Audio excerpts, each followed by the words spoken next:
Today, what I wanted to talk about was the European problem and the note that Simon and I just put out.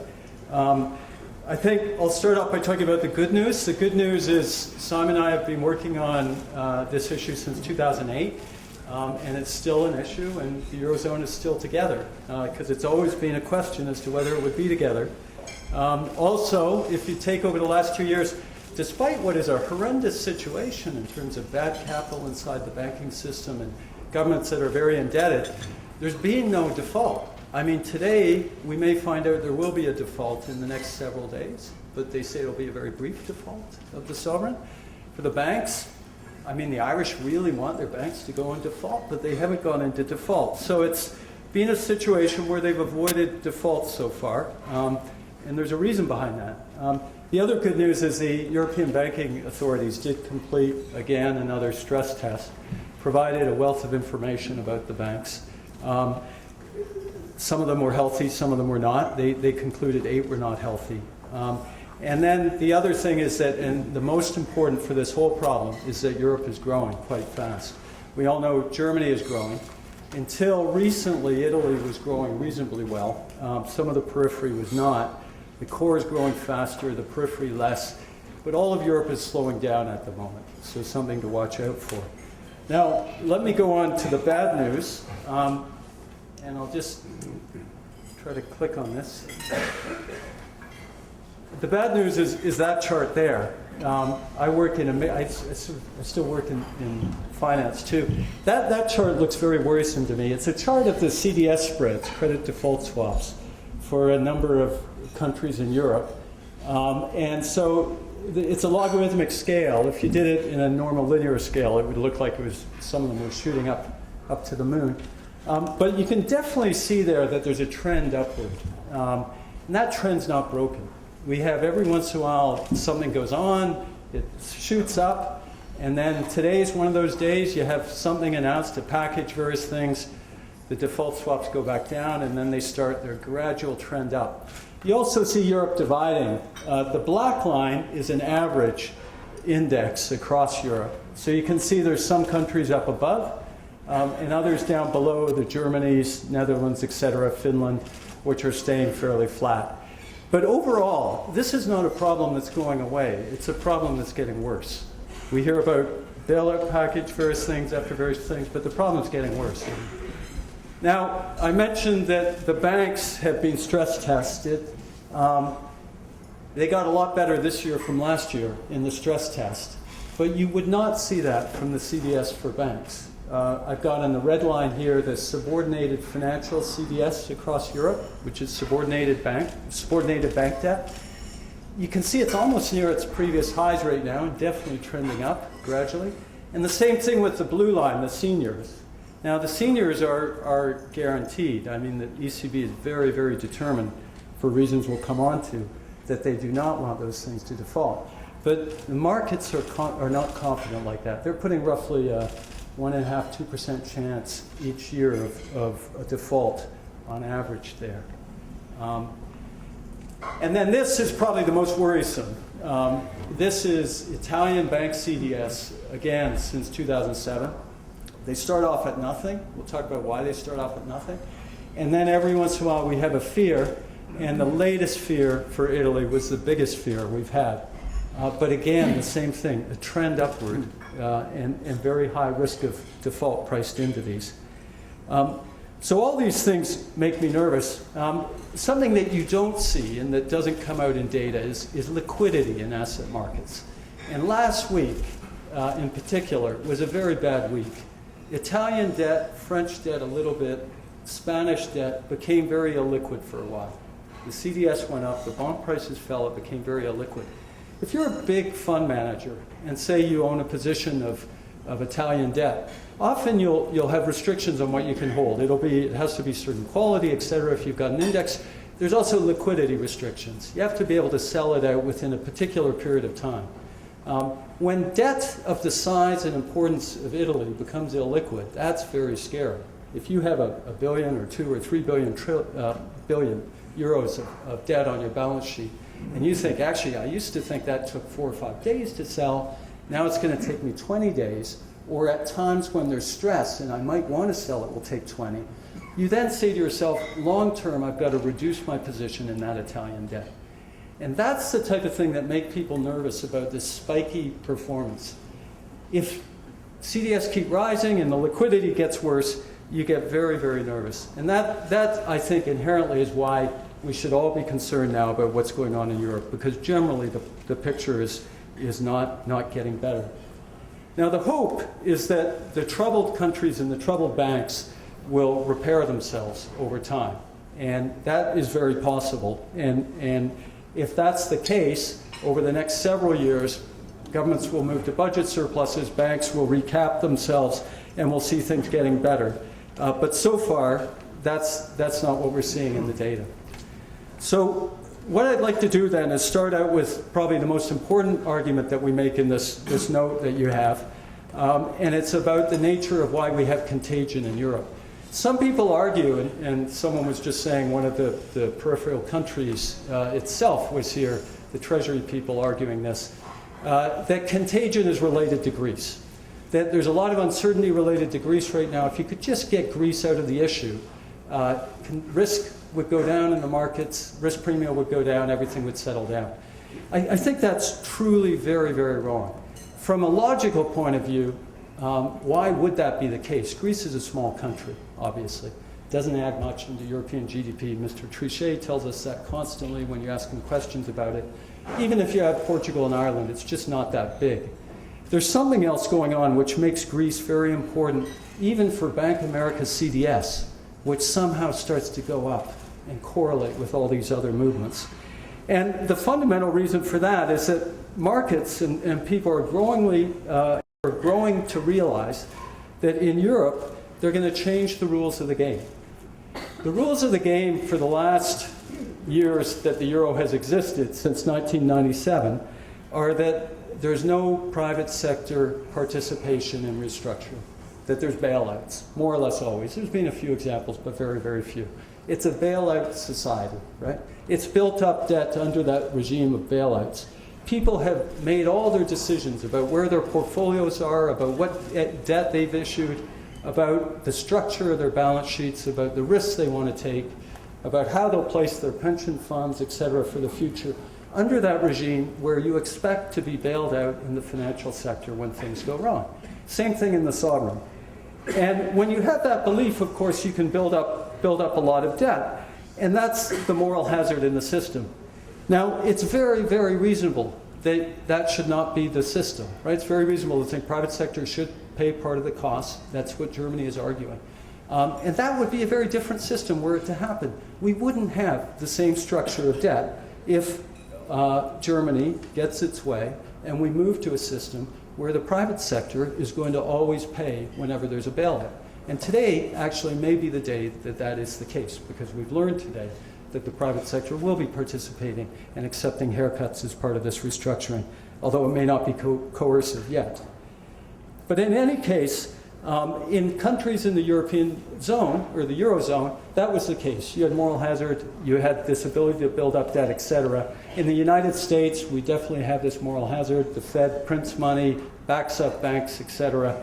The thing that's changing is that in Europe, the Germans, the Netherlands, some other places have decided that that can't be. Now, short-term debt in Europe is actually very large. It's large in the banks and it's large in the sovereigns. And the reason it's large is because of the structure of the ECB way that they print money, that they create money. At the ECB, unlike the Fed, they effectively give out collateralized loans. You deposit securities with the ECB and the ECB gives you a loan. And that's how they create money. The securities ECB accepts are a wide range of securities down to roughly A- levels for credit ratings. But they prefer sovereign, and that's usual. Governments set it up, you prefer sovereign. Well, the sovereign margins or haircuts when they did these collateralized loans were very, very small.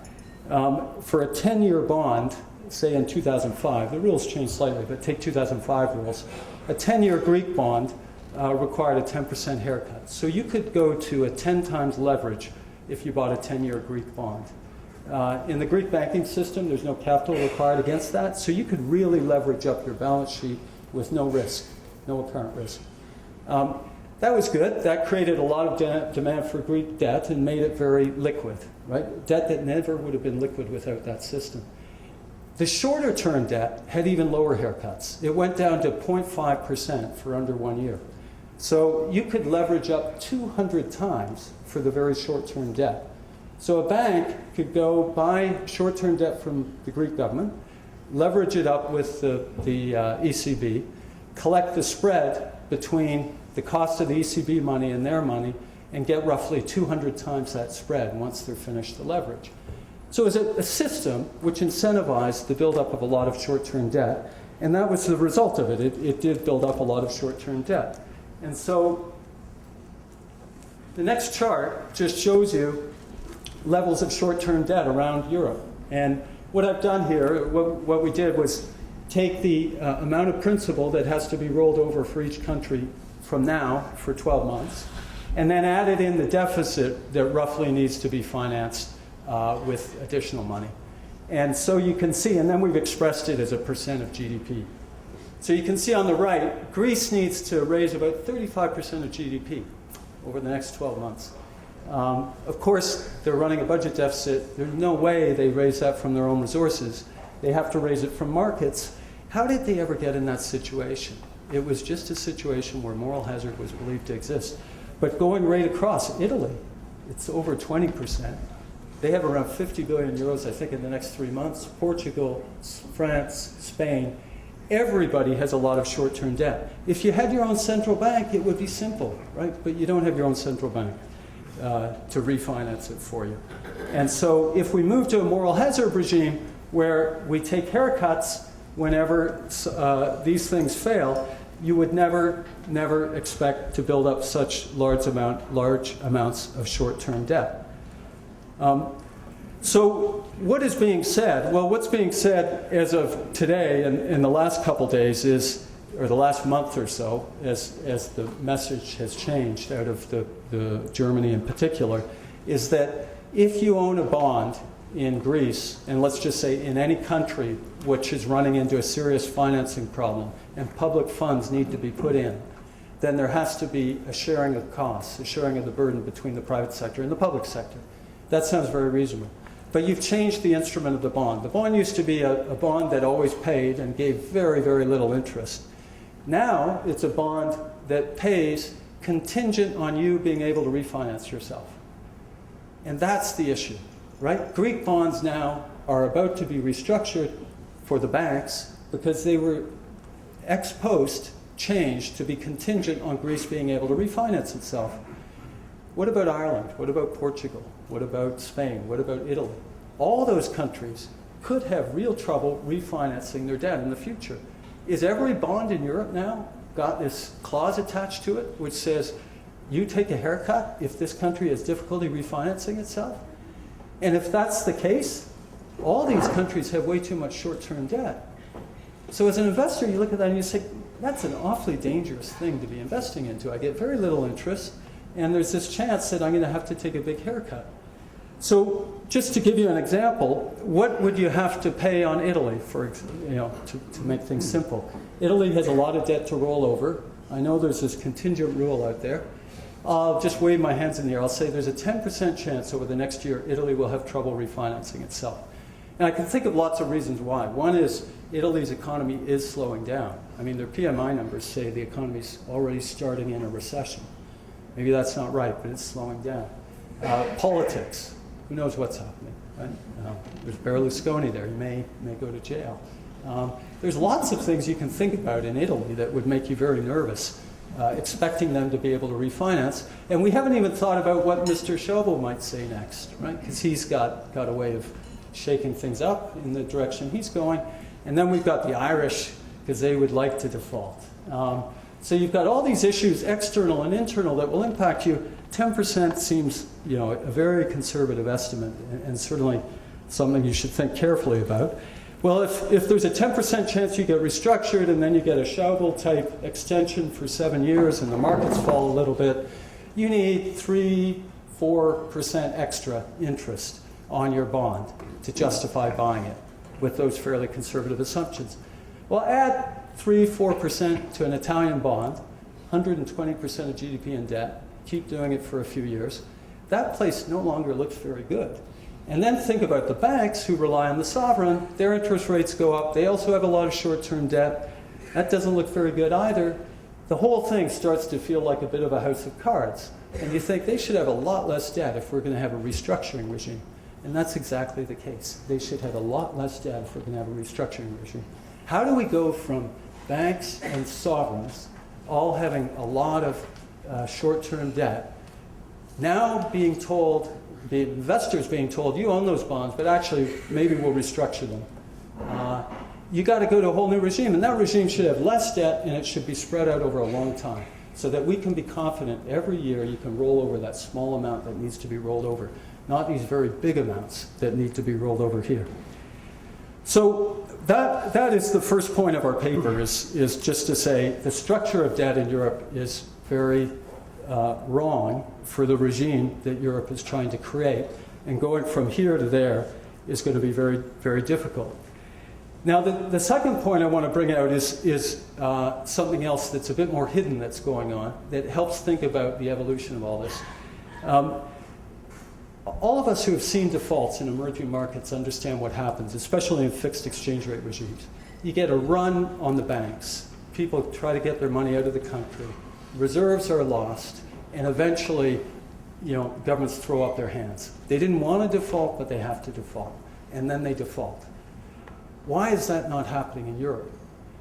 And the answer is all about the single currency. The single currency means deposits in Ireland have to be as valuable in euros as deposits in Germany, and deposits in Greece as deposits in Germany, etc. If I have a deposit in a Greek bank, I should be allowed to transfer it into Germany and have the euros equal the euros in both places. If I'm not allowed to transfer it, it's not the same value.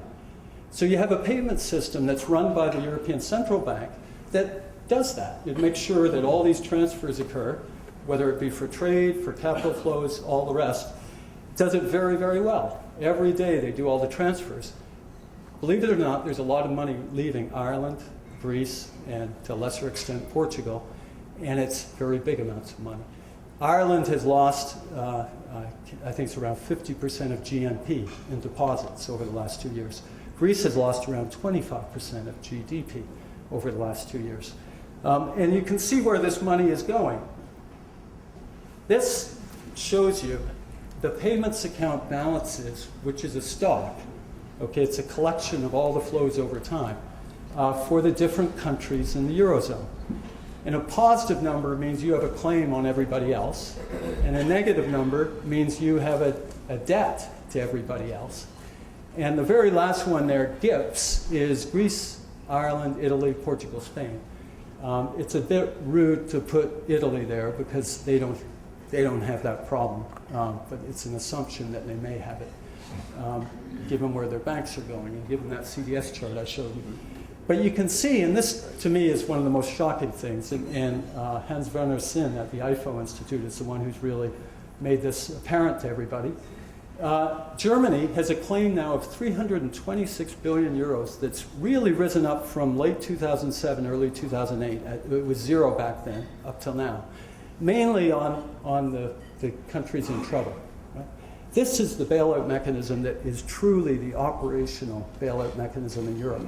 It's the one that Trichet looks at, it's the one that the Bundesbank looks at. Everybody looks at this and understands that this payment system is allowing all the capital flight, is financing it, and the Bundesbank happens to be the one that everybody is sending the money to. So the net result of all that is that the Bundesbank has this claim. Now, that's not truly a claim of the Bundesbank, it's actually a Eurosystem liability, and so Germany is only responsible for its capital share of that liability. But it's still the net balance of these transactions that are going on. And that's what's keeping the Eurozone together. Hans-Werner Sinn called for ending this because he said this is a quiet thing going on. People don't know about it. It shouldn't be permitted. It's much bigger than the FSF, IMF programs. Other people quickly said to him, look, you break that and you break the Eurozone. If you close off those balances, we no longer have free transfer of funds across countries.